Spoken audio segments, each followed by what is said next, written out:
de l'Épître aux Hébreux. Frères, sur la puissance de la foi, que dire encore?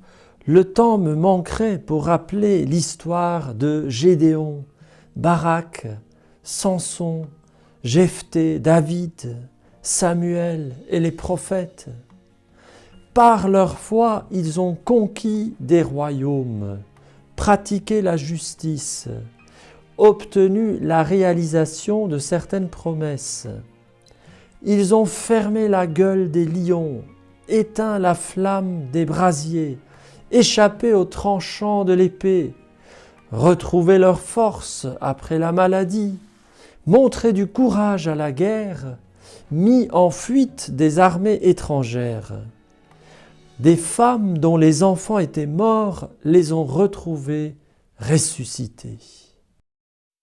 Aujourd'hui, le Seigneur te donne le cadeau gratuit, sans mérite de ta part, de la foi. Il te donne la foi comme une semence que tu es appelé à accueillir en posant un acte de foi, en posant des actes de confiance, en posant un acte d'abandon de toi-même au Seigneur. La foi, elle grandit en posant des actes de foi. Un peu comme un muscle qui se fortifie dans l'exercice, nous devons exercer notre foi en Dieu pour qu'elle grandisse.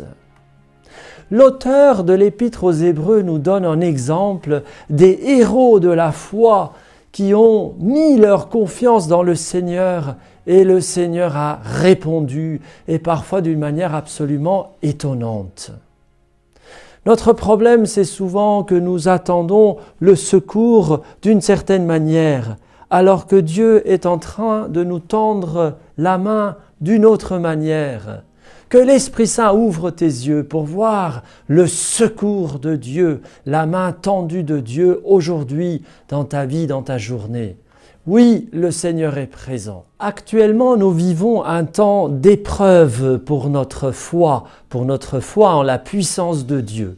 Il y a des temps comme ça, comme des saisons dans notre vie spirituelle et dans la vie spirituelle du peuple de Dieu, où tout semble être enfoui sous une épaisse couche de neige, pour utiliser l'image de la saison de l'hiver.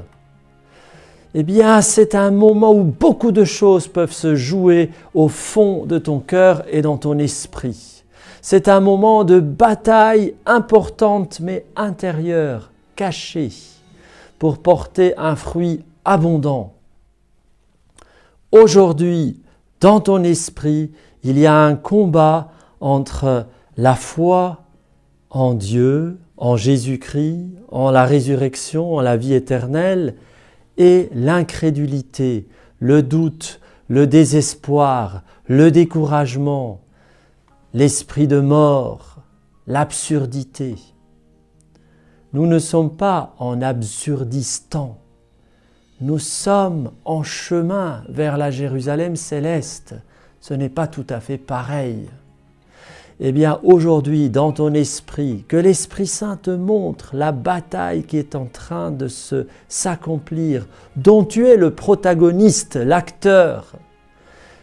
Pose cet acte de foi que Dieu est vainqueur et exerce ta foi pour te revêtir encore davantage dans ta pensée de cette victoire, que toute pensée de découragement, de désespoir, de mort soit chassée de ton esprit. Au nom de Jésus, je demande que tu sois libéré de toute incrédulité qui ne vient pas de Dieu et que tu puisses exercer ta foi aujourd'hui par la grâce de Dieu en Jésus-Christ. Amen.